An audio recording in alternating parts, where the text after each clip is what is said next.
Social media has become such an important part into getting your music and you as a musician across, but there are some music careers that do not really require social media. Now, I'm not saying don't do social media if you do these careers, but what I am saying is there are other career paths available for musicians that don't really want to be active on social media.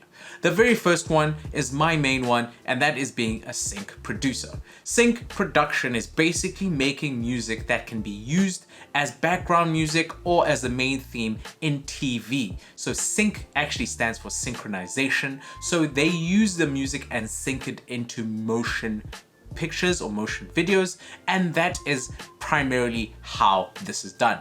Now, there are various types of avenues to get into sync, and I'll leave a link in the description as to how to go about doing that, and I have a video on my channel for that.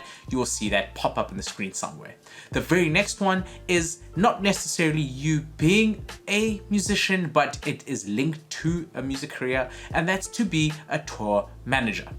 Now, if you have the skills to coordinate, network, and you are very organized, you can make a career by being a tour manager for other musicians. Now, as you may know, musicians generally don't know how to go about getting onto tour. So if you are an outgoing person and generally like traveling, you can be a tour manager, organizing tours for musicians that you think can generate revenue, and you can get a percentage of all the money they earn from this tour. Now, this is not for everyone, and you have to be flexible in terms of when you want to go and if you don't mind being on the road. But being a tour manager is another alternative career path that you may be interested in. Another potential path, particular for music producers, this is to be a loop maker. Now, how this works is you make an 8-bar loop, 4-bar loop, or 16-bar loop, and you give this to other producers to use in their production. Now, if you enjoy collaborating, or if you generally have a lot of ideas and don't finish beats, this is a very interesting way of using your ideas to get more revenue. You primarily make the loop and then you send it to various producers that you think could use this loop in their music.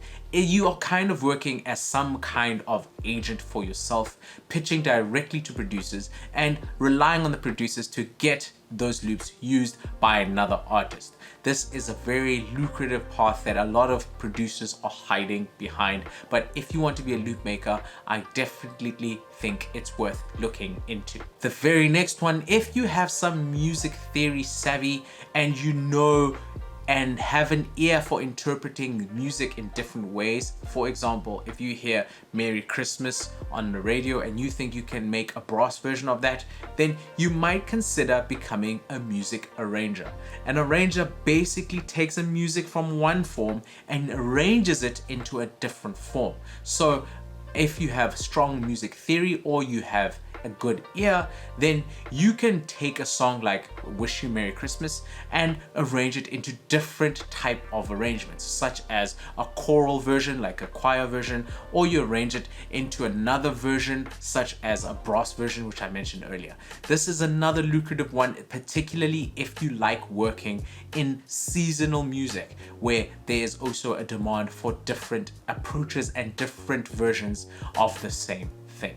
So being a music arranger is another one where you don't need social media to get out and about. Last but not least, if you have patience, I generally think you should be teaching your craft to someone who does not know as much as you do. No one is really a full-blown expert and knows everything in a field, but generally speaking, you should know a little more than someone.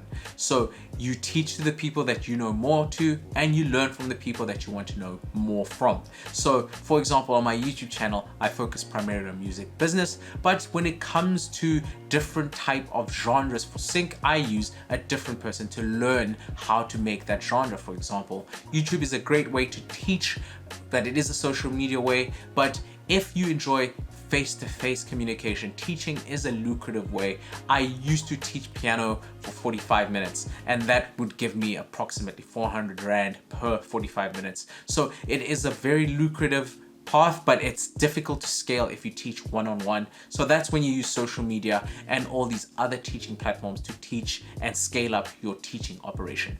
But teaching or being a lecturer or some kind of mentor is a great way to improve and to get money with regards to not having social media. But if you want to know 3 ways to get your music into sync, here's a link in somewhere on the screen for you to know how to do that.